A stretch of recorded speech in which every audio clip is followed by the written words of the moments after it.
ഇടുക്കി അടിമാലിയിൽ കനത്ത മഴ, പലയിടത്തും വെള്ളക്കെട്ട് രൂക്ഷം. ബസ് സ്റ്റാൻഡിലും ഫെഡറൽ ബാങ്ക് ജംഗ്ഷനിലും വെള്ളം കയറി.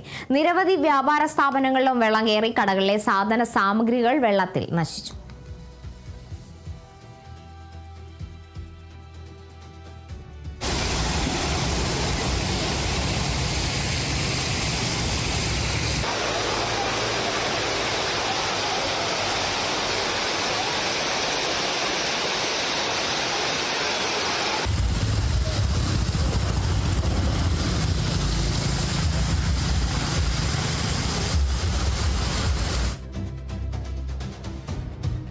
ബിനീഷ് ആന്റണി ഉണ്ട് വിവരങ്ങളുമായി. ബിനീഷ്, എന്തായാലും കനത്ത മഴയിൽ പലയിടത്തും വെള്ളം കയറിയ സാഹചര്യമാണുള്ളത്. നിലവിൽ ഏത് രീതിയിലാണ് അവിടുത്തെ കാര്യങ്ങൾ?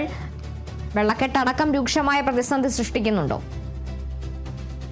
തീർച്ചയായും കാർത്തു, വലിയ രീതിയിലുള്ള വെള്ളക്കെട്ടാണ് രൂപം കൊണ്ടിരിക്കുന്നത്. കാരണം ഇന്ന് ഇടുക്കി ജില്ലയെ അപേക്ഷിച്ച് മഞ്ഞ അലർട്ട് പ്രഖ്യാപിച്ചിരുന്നെങ്കിലും ഉച്ചയ്ക്ക് ശേഷം വലിയ ശക്തമായ മഴയാണ് പല മേഖലകളിലും അനുഭവപ്പെടുന്നത്. അപ്രതീക്ഷിതമായി എത്തിയ മഴ അടിമാലി മേഖലയിലെ വിവിധ പ്രദേശങ്ങളിലാണ് ഈ വെള്ളക്കെട്ട് രൂപപ്പെട്ടത്. ഏതായാലും മഴ മണിക്കൂറുകളും ശക്തമായി പെയ്തതോടെ ഓടകളും തോടുകളെല്ലാം തന്നെ നിറഞ്ഞു കവിഞ്ഞു. അടിമാലി ബസ് സ്റ്റാൻഡ്, അതുപോലെ തന്നെ federal bank junction, library road എന്നിവിടങ്ങളിലാണ് വെള്ളക്കെട്ട് രൂക്ഷമായത്.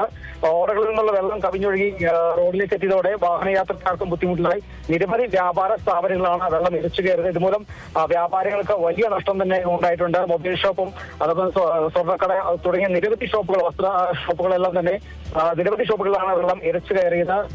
പലയിടങ്ങളിലും വലിയ രീതിയിലുള്ള വെള്ളക്കെട്ടായിരുന്നു ഉണ്ടായിരുന്നത്. ഏതായാലും ഈ ഓടകളിലെ വെള്ളം സുഖമായി ഒഴുകിപ്പോകാത്തതാണ് ഈ വെള്ളക്കെട്ടിന്റെ പ്രധാന കാരണമെന്നാണ് നാട്ടുകാർ പറയുന്നത്. ഏതായാലും കഴിഞ്ഞ വർഷം സമാനമായ രീതിയിൽ തന്നെ അടിമാലിയിൽ മഴ പെയ്തതോടെ വെള്ളക്കെട്ട് രൂക്ഷമായ പല വ്യാപാര സ്ഥാപനങ്ങളിലും വെള്ളം കയറുന്ന സ്ഥിതി ഉണ്ടായി.